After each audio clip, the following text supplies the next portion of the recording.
Andrew Root comes back on the podcast to talk about the importance of evangelism, but not in the way you might think. That's coming up.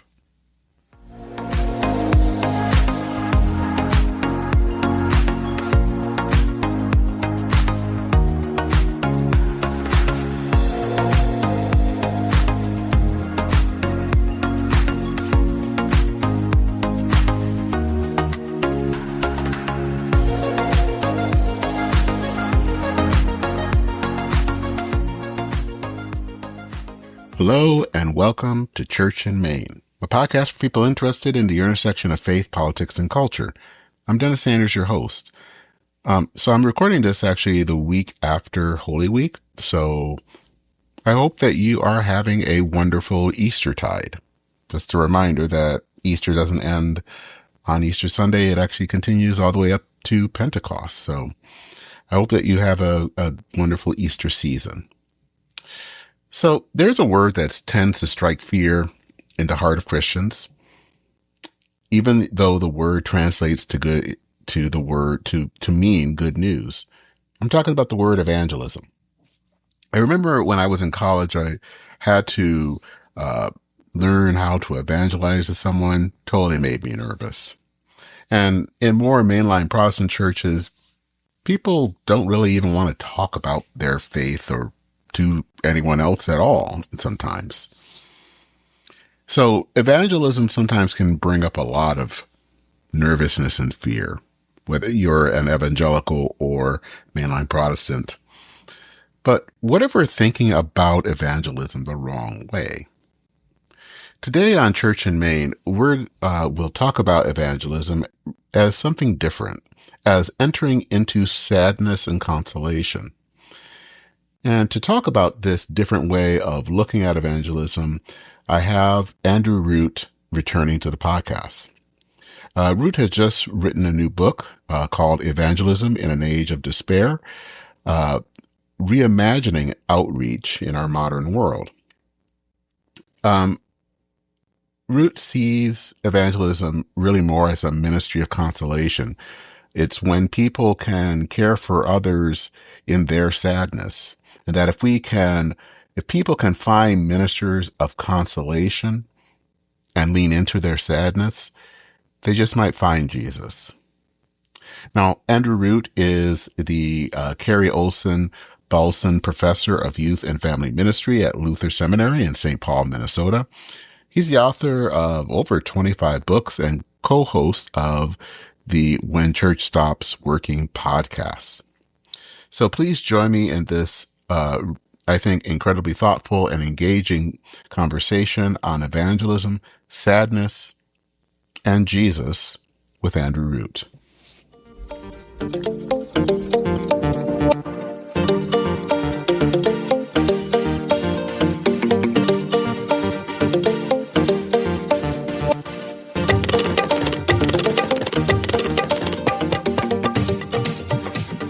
Well, I am so glad to have you back, Andy, for to talk about this new book, Evangelism in an Age of Despair. And I think the first thing I wanted to kind of start off with is, what led you to write the book?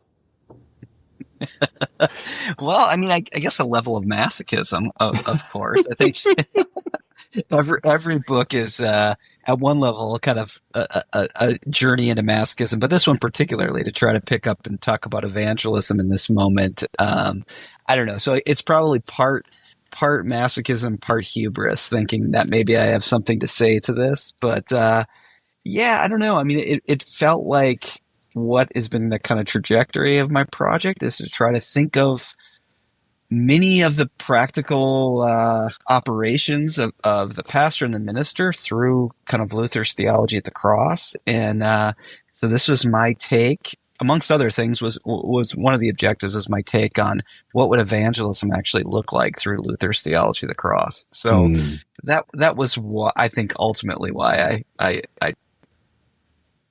engaged in the project. So, and that's interesting because that then leads to this other question, because we have a way of thinking about evangelism that either is something like, yeah, we want to do this, or, oh my God, we're going to run away very fast. But that is not the way that you're defining evangelism. It's similar, but it's also different.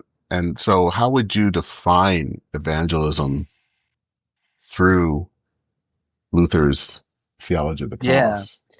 Well, yeah, I mean, I think I would stay consistent in the sense of thinking that evangelism is this moment of offering the message of the good news. I think Yeah. that's true. But I think, in this particular moment, well, two things happen, I think, across the Protestant spectrum is one, our common kind of feeling of what's happened to evangelism it's become very instrumentalized. So we think of it as some kind of procedure or process that, well, essentially we think of it as lifestyle marketing Hmm. is what we ultimately think of it as. And the gospel is the lifestyle that we're marketing towards. And I think we've been, some of us at least, across the Protestant continuum have been uncomfortable with that. But I think unfortunately that has led to people trying to abandon evangelism altogether and feeling like it's something we should be ashamed of, that it's some kind of violation of pluralism and just maybe modern decorum, that we should get rid of it. We, at the very least, if we're not going to throw it out in the garbage, we should lock it in the church's back shed and, next to the hair shirt and other accoutrements of penance or something and be done with it. But this odd thing has happened, and I don't know if you've had this experience too, Dennis, across the church, but all of these, particularly mainline progressive people, coming up to me and being like, wow, maybe, I mean, I hate to say this. I mean, I actually feel almost ashamed saying this, but maybe with our church so small, we need evangelism. Like, they almost whisper it to me, like, maybe we just need to do that. And so there's these kind of two ugly ditches I'm trying to avoid here, is one, thinking of it as lifestyle marketing, and the other, well, it kind of comes all the way around to being lifestyle marketing again, even though we don't want to admit it. It's like, well, we need more people here, so maybe we should try evangelism or not be ashamed of evangelism. So I'm trying to get back to this place where evangelism really is very interconnected and close to discipleship, that Hmm. evangelism is ultimately a response to the call of Jesus Christ to follow. So this is where, this project is similar to my other work, where I'm trying to ask, like, well, where is God in the midst of this? How are people brought before the presence of a living God? And that ultimately then evangelism is the direct participation or invitation into that. And I think the kind of the unique element I'm trying to get at through Luther's theology of the cross is that it isn't some kind of marketing strategy that says, if you believe this, then all these good things will happen for you. That really, in many ways, that the location, the stage, the pitch in which evangelism happens is in being near to our neighbors' despair, in near to their deep unhappiness, their sadness. That there is a sense that what it means to evangelize is to seek for Jesus Christ together with someone, to seek for Jesus Christ in their sorrow, and that's kind of what I'm trying to develop. So it's really a theology of consolation, interconnected with a view of evangelism. Yeah, I mean, I think it's interesting that with people, whether it's on the evangelical side or the mainline side, is that sense that we have to do evangelism, but it's not really, it doesn't always feel like it's directed at the people. Like it's not Mm-hmm. really entering into another person's life. It's just kind of, we need to get this person into our church. I mean, it's again, it's marketing. So it's seeing someone more as someone that can buy this product instead of as what you were kind of talking about. And then maybe I think what was kind of found in the Bible where people actually had relationships. Yeah, yeah, absolutely. And I do think that this is the ultimate danger, and why, back to our thinking of evangelism instrumentally, is that what happens in instrumental thinking, when we think of everything as an instrument, then you lose the real people. You lose encounter with people. And I do think one of the only ways to avoid that now, and I think the beauty of this potential way to avoid it is there's a deep theological tradition of how we encounter God in it, is to try to put suffering and sorrow more as a central reality. And so if the objective is the church to journey with people, to join with people and witness how God is present in the midst of our our sorrow, and to actually give the gift of consolation. And the gift of consolation has no instrumental end. It is just Hmm. being with you in your grief. I guess what I'm trying to say is let's avoid ever making that instrumental, but there's also an inner reality to that that calls into a new reality, that delivers a message, a deep message that the very God of the universe suffers with you, shares in your depth, shares in the depth of your loss, and is working to bring life out of death. And the way that the church can participate and bring that message is in the real embodied sense of walking with people in their real moments of loss. Do you think that that's a more of a challenge these days? And I think when I think about that, I think about that twofold. One, we seem such more atomized as a society than we have Mhm. been in the past. But two, and I think you get at this especially with your the subtitle about the failed promise of happiness, is that we seem to be we don't want to talk about suffering and sadness, but we Mhm. talk a lot about happiness or its cousin wellness. And Yeah. so, I mean, how are those the two big challenges of trying of Yes. entering into this? I think absolutely. And one of the other kind of direct inspirations for this book is that I came across a colleague recommended this book that she had seen, or her daughter had worked on it. It was a kind of popular New York Times book, but it was called The Gospel of Wellness. And Hmm. it was written by a New York Times writer who had been writing for the Times about wellness, and had been, I mean, for the most part, she'd been completely evangelized by wellness. She was all in and doing every cleanse and every, weird exercise technique, all of these stuff, all these meditation apps.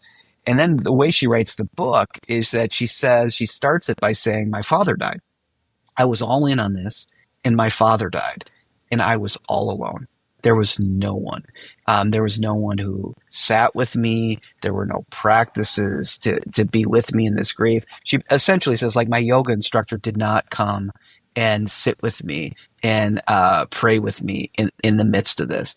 So I think you're really right that at kind of two levels, we've built a whole kind of cultural reality where we really just don't have time or even awareness of kind of people suffering. Like, social media is not such a good tool for consolation.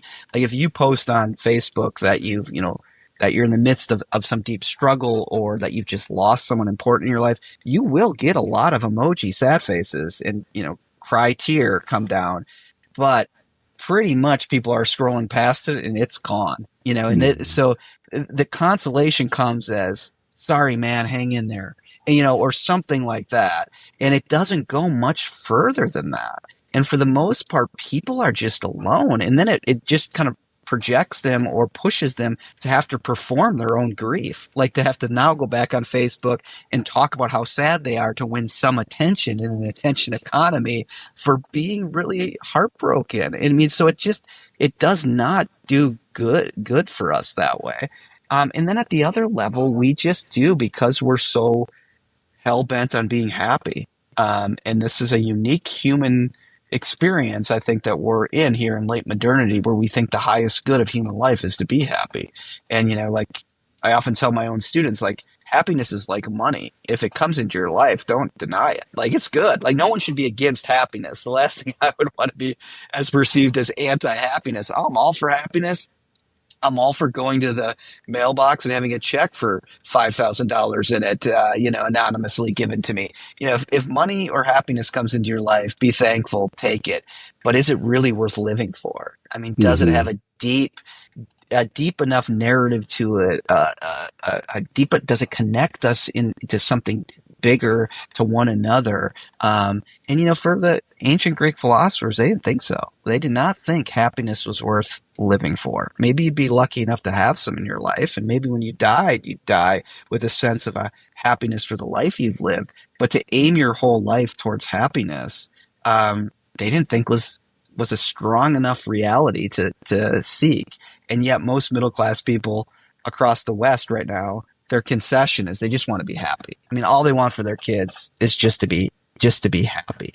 And at one level, this drive to need to be self fulfilled and happy makes us really quite miserable. And it also makes us not want to have anything to do with our neighbor who might be in a moment of suffering or grief, because we do think their suffering and grief contaminates our happiness.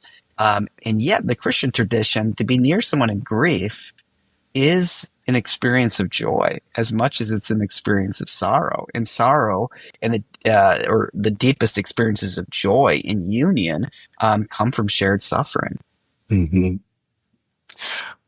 Yeah, I mean, one of the things that has been fascinating is in our culture is we don't seem to, I mean, we do obsess a lot about happiness, and want to run away from any type of sadness. And I guess the thing that always makes me wonder is why? Why are we so obsessed Mm-hmm. with happiness? Because I think in human history that hasn't always been the case. And I then wonder, is it, or because of things like, our lives are a lot easier than, say, a century Mm-hmm. or two ago, which when life was a lot harder, death was much more constant. Um, I just wonder what is it Yeah. in our that we feel like we have to be happy all the time. Yeah, yeah.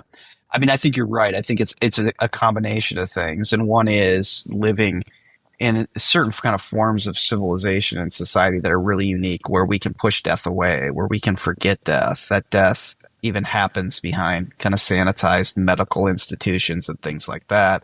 And we've kind of lost the sense that you're going to die in your own home, that your family members are going to be there in the midst of that. That death's around you all the time. If you live in an agrarian society, even still today, animals are dying. You have to shoot that wolf that's trying to eat your chickens. Like, there's a sense that most of us never deal with that. And the thought of even having to kill a wounded rabbit in our backyard is overwhelming to us. And we're not sure we could even do that. So that part of that is true. And another part is our imaginations. And in the book, I do try to trace how we get happiness caught in our kind of cultural DNA. And I trace it back to the French late Renaissance thinker, Michel de Montaigne, who really in his essays tried to make this huge shift away from a kind of sense of nobility and duty, particularly to the crown or to the church, to this sense of being happy yourself, contented at home in your chateau. And so there's this kind of sense that what it means to be happy is to leave public life and be alone and be happy with yourself. And when you garden, you really garden. And when you sleep, you really sleep. So there's this kind of sense of a contentedness.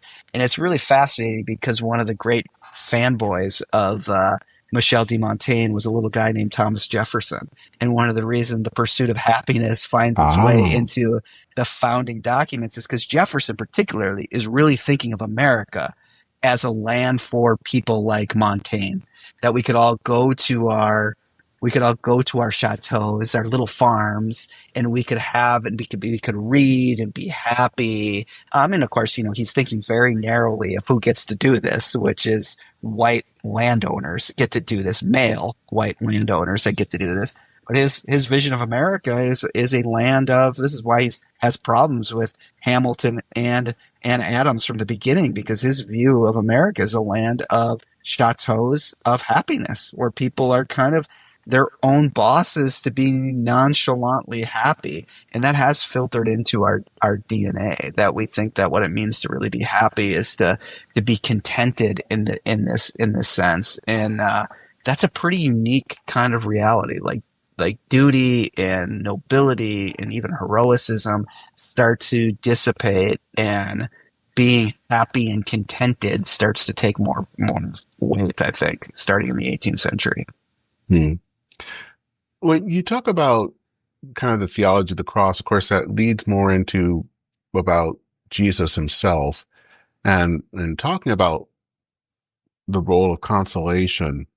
How would you see Jesus as one that really entered into that sense of ministry of consolation with people? I mean, I can think of some Yeah. examples. Obviously, I'm thinking Mary, Martha, death of Yeah. Lazarus, but what other examples are there out there? Yeah. Well, you basically stole the one I was going to start with. Because it is really fascinating, especially we're recording this just right before Holy Week or in Holy Week here, and Yeah. right before Good Friday, just 48 hours, less than 48 hours before Good Friday, and there is really something interesting in that story that Jesus grieves with them, and I don't think that's just show, but when he does say, "I am the resurrection." It is next to the need to give consolation, to receive consolation, to bear the grief of this loss. Like resurrection, Jesus isn't like, it's cool. Don't worry about it. Like this is nothing. This is just all an illusion. And I'm just going to make this all right here with my magic. It's not that at all. Like there is a deep sense of what it means to grieve here. And I think the other one in the kind of, in Luke is the road to Emmaus, where Jesus is actually Mm. revealed to the men on the road to Emmaus in the midst of discourses of consolation. That it's when Jesus consoles them and it leads to the meal that when they break bread together and give conversation over consolation, that they realize that this is the resurrected Jesus Christ before them. That there's this, I think, this deep sense that text particularly points to Jesus being revealed and known in these communities of shared disappointment, the need for consolation. And Jesus sends those disciples back to Jerusalem to go to the disciples and to wait with them. And this is where the Spirit descends, that the Spirit really descends and starts the church as a community of consolation, living in disappointment.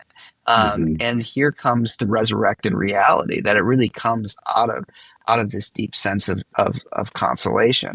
So I'm kind of mesmerized by that element because I think if you don't have a theology of consolation next to your theology of the cross, then your theology of the cross becomes disembodied. It becomes solely a kind of atonement theory, and it doesn't become to say it broadly, kind of pastoral disposition that the theology of the cross invites us to see God as active and moving with and for our neighbor who's in grief or in need or in longing. Hmm. There, looking at and reading this book, there was for me kind of connection points. Um, the first one is one that's personal, and that was within the last year or so of my mother dying. And Mm-hmm. so I kind of understood and saw some points of a ministry of consolation that took place that was beyond just something Mm-hmm. on Facebook, but people actually Yeah. entering in and doing things and coming to the funeral or things to that extent. And I think on the other hand, and this is, I know that you have an interest on a lot of different TV shows, and Yeah. I have not been watching as much TV as usual, but I really got into the Pit, which is Okay. on HBO Max. And what I'm finding out about that is how, of course, it takes place in an emergency room. So if we're going to talk about sadness and suffering, it's all over the place. But Mm-hmm. it's also how people, especially the doctors, enter into that Mm-hmm. those moments, especially of sadness, and that it isn't all clinical. There is actual relation happening between the doctor and the patient, or the doctor and the family of a patient, or things to that extent. That makes me kind of wonder if there are sometimes in our culture hints of trying to point to another way, that it's not just all Yeah. wellness and happiness all the time. Yeah, I think so. I mean, I did see a kind of ranking once. Oh, this is probably a few years ago of professions that people trust. And what was, of Mm. course, fascinating is clergy had fallen way down the list. Oh yeah. Like 20, 30 years ago, it was, top three. Now it's like, under 10, like 10, 12, 15, 20. But at the top of the list was nurse. That nurse Hmm. was, Yeah. the kind of most trusted person, which is also fascinating compared to doctor, because doctor wasn't on there or surgeon wasn't on there, and that's the one who's person who's opening up your brain and doing the surgery on it. But the reason people trusted the nurse is because the nurse consoles. Like Exactly. my experience of a nurse is you come in anxious about what's going on, and Hmm. the nurse says it's going to be okay, or or communicates in some way as much as he or she can, that they see you, that they're with you, or you get the diagnosis and the nurse is the one who's like, okay, this is what you're gonna do. And too often the doctor, and this is maybe a stereotype, but I think it plays out too often, that the doctor really sees your body as the stage they're going to fight the disease on. Hmm. And the nurse sees you as a human being who now is on a journey. And you're now on a journey with this diagnosis, or you're on a journey with this illness. And there's something really beautiful about that. So I do think that this shows up again. And I think, back to your point about funerals, I think one of the reasons most pastors, a lot of pastors I know, would say the most meaningful thing they do is a funeral. Hmm. And I think one of the reasons for that is because they are enacting and participating in a theology of consolation within it. And it feels incredibly important. And it is incredibly important, that they are actually, with words and acts and symbols and rituals, um, bringing consolation and pointing to some kind of deep meaning and deeper story in the midst of this sorrow.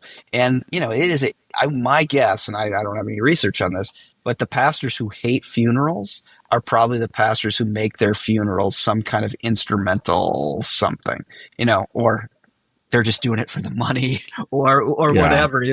There's not a lot of money in it, but but the pastors who actually find it really meaningful, I think, whether they can name it or not, is that they're deeply in a theology, moving out of a theology of consolation, and it becomes a kind of deep sense of realizing that they matter, and not in a kind of narcissistic way, but in a kind of way of service, and then I think in a really really cruciform way. Yeah. I mean, I've had experiences of my own in the hospital and other experiences where the people that I really connected with were the nurses. Hmm. They were the ones that, as you said, they were the ones that were consoling. And it's not that the doctors didn't necessarily care, but I think you're right. They see something to be solved. Hmm. Whereas the nurse is there, they see you as a person. And Hmm. that's why I've kind of always gravitated or had a lot of respect towards nurses. So Yeah, yeah, I can see absolutely. why that would be so high up for them, Yeah, yeah, absolutely. and probably why they should be paid more. So Yes, you've heard it. You've heard it here. Pay nurses more. yes. Yeah.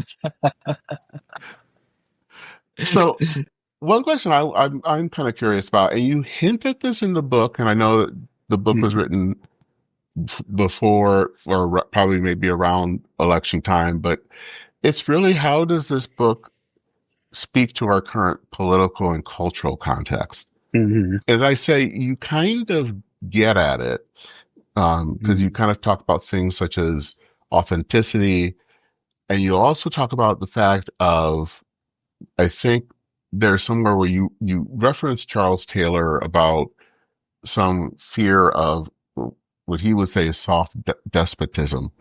Yeah. Um, I will leave it to others as if that's where we're at right now. Mhm. But Mhm. um, how would you kind of speak to that? How is our current cultural and political moment kind of Yeah. speaking to that sense of despair? And how can the church also be engaged in a ministry of consolation in this context? Yeah. Yeah. So to me, our moment, and yeah, this book was written. Oh gosh, yeah, it was written well before the election. I think maybe Trump 2.0 was on the scene and starting to run again. But yeah, it was long before that. But I think this is deeper than just one person at play Hmm. here. I mean, I Oh think yeah. this is a whole cultural change here. But I do think one of the ways to look at our very contested, very outraged, very angry society is that it is a kind of response to a deeper existential level of sadness.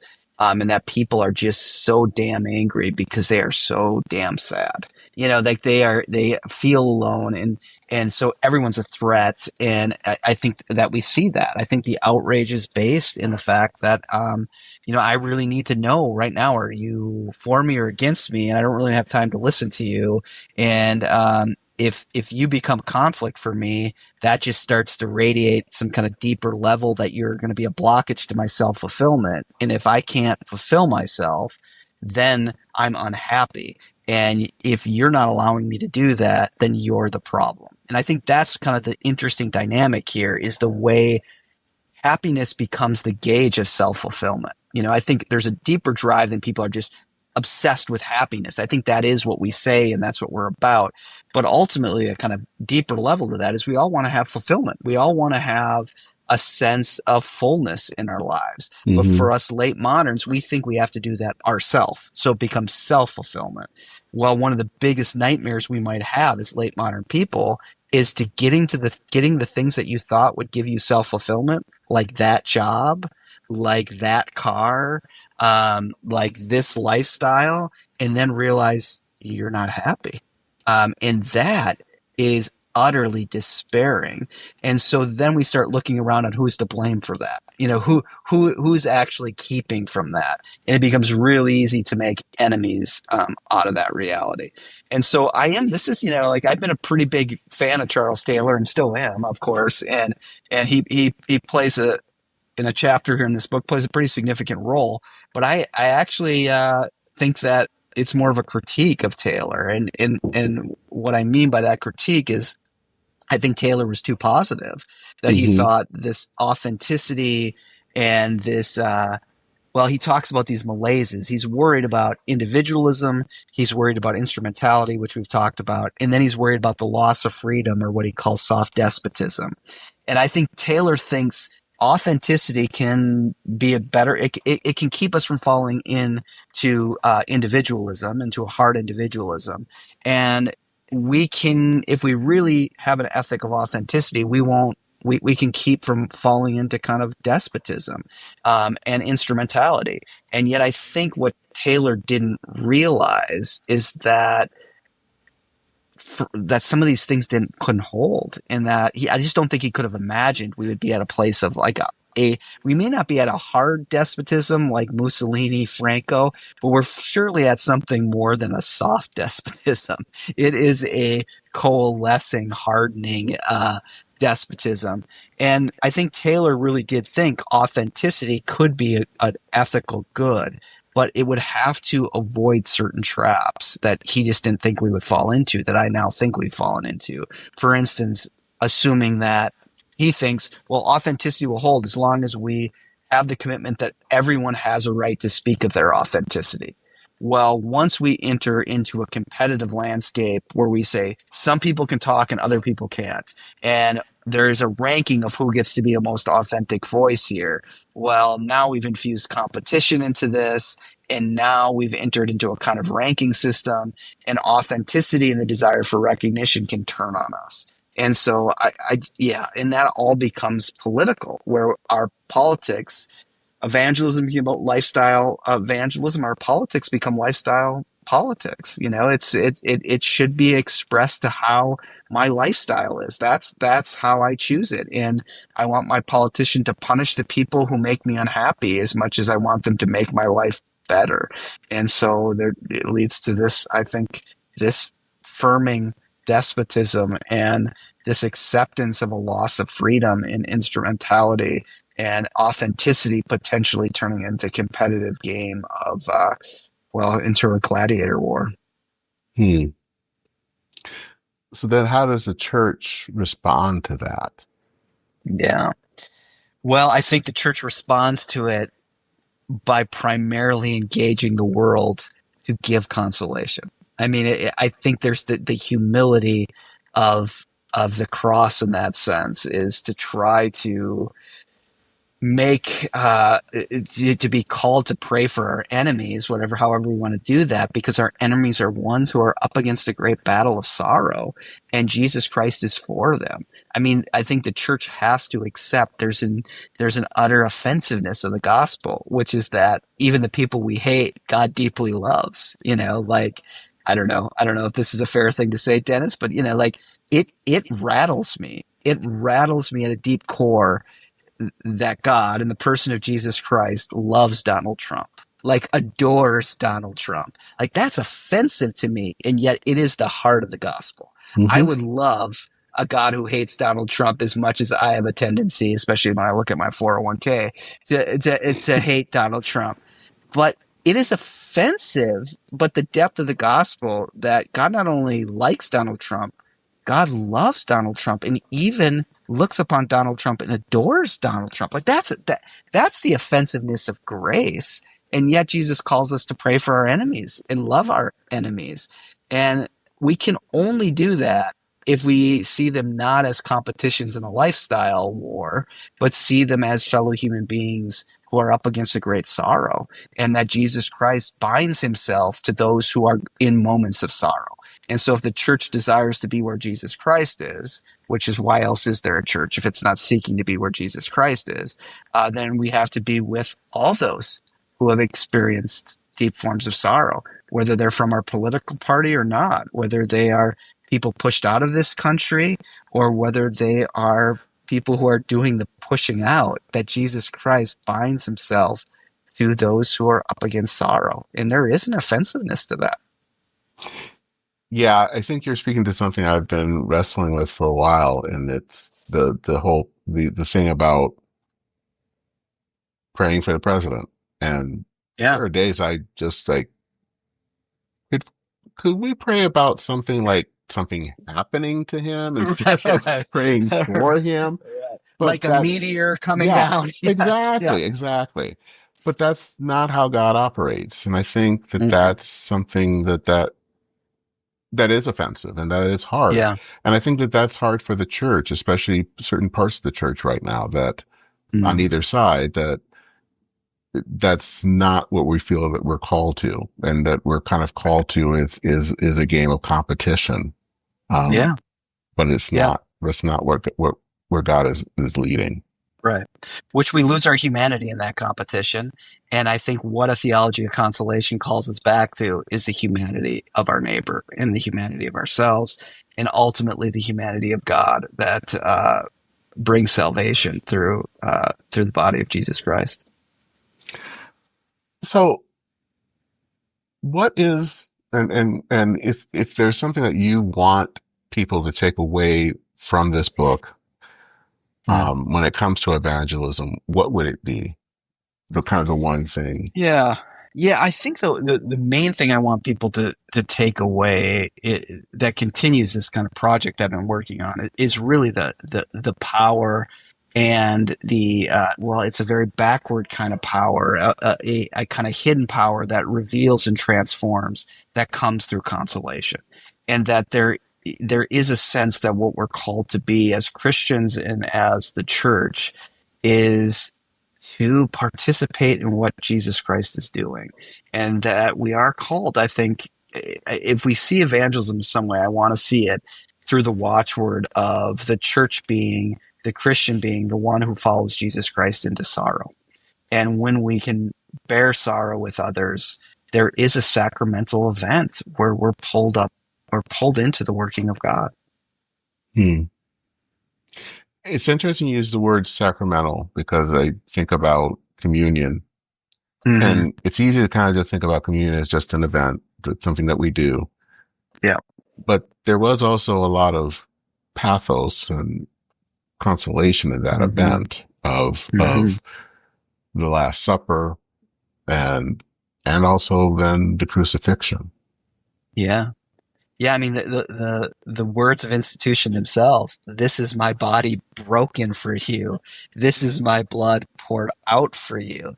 Do this in remembrance of this sorrowful experience. To do this in remembering this last meal we have over sorrow and anxiety of the cross itself, And through that, the great hope, the overwhelming joy that what is broken is made whole, what is lost is found. I mean, that's the if we want to call them positive emotions, the positive emotions of Christianity, that is pure joy, is the lost is found and the broken is made whole. Um, and all that is taken away is given back. Like, that's an incredible reality. That's something very different than if you do this and you punish those people, then you'll be happy and you'll be self-fulfilled. And yeah, I hope what evangelism is the invitation into that kind of sacramental move over something else. Do you think that people don't want to kind of deal with sadness or anxiety because they don't think that they can bear it or that they can't survive it?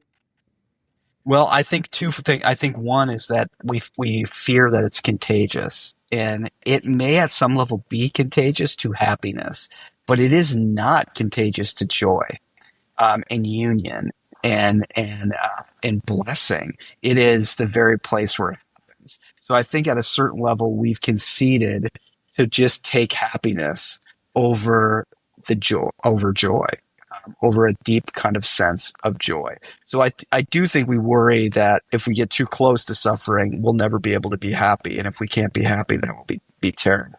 But I do think there's another sense of where we just feel, well, we've been kind of formed in a way culturally that we just feel inept. Like we're not even sure what to do or what to say or how to even move our bodies when someone is in a moment of grief, because so much of it is pushed away. And so I do think there's a sense of feeling like we're an imposter, or that we just feel so awkward around it because we have very little practice of it, which again could make the church's witness all the more profound, that we're just the ones who walk into sorrow and are willing to bear the awkwardness, and even willing to disciple our own people to not fear the awkwardness and be awkward and be present, but just be with the people, just be with the one in sorrow, because Jesus Christ is the one who is with and for us. So just be with and for. Kind of like Job's friends early on that for days just sat with him. Yeah. Yep. Yeah. And then moved awkwardly and tried to figure this thing out, and that's Yeah, when things go wrong. that's Just when be all there. went south. Yep. Yeah. Yeah. When in some ways they give up a theology of consolation for an apologetic, either for God or for Job's own action, and that's when things go a bit wrong. So this is a kind of evangelism that is an apologetic that's a non-apologetic in some sense. That the apologetic is our Interesting. lives. Yeah. hmm Of course, this all makes me think about the movie Inside Out. Yeah. The kind of battle. It really wasn't a battle, but the things between joy and sadness, and hmm the pivotal moment when joy has to realize that sadness is just as important, and Yeah. and in the binding of those two, they created something different and better, Yeah. Yeah. and there's just something to that.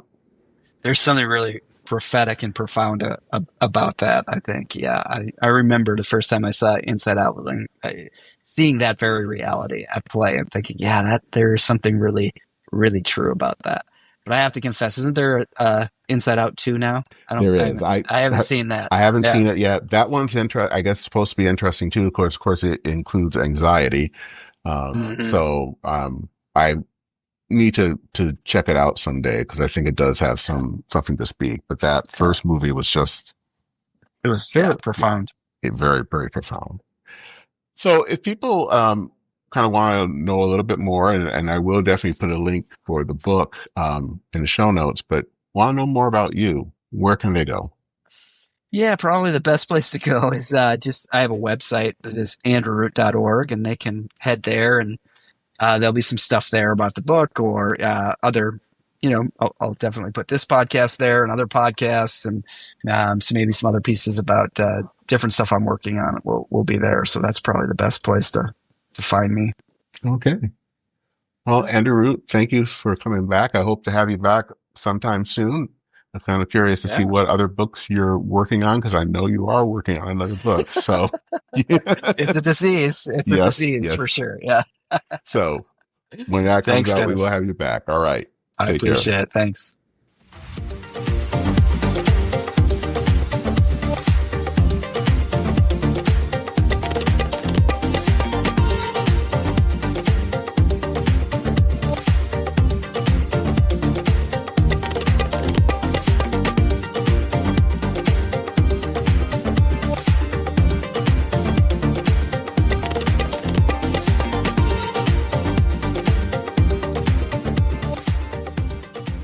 So, as is the custom, I'm curious to know what your thoughts are about the episode.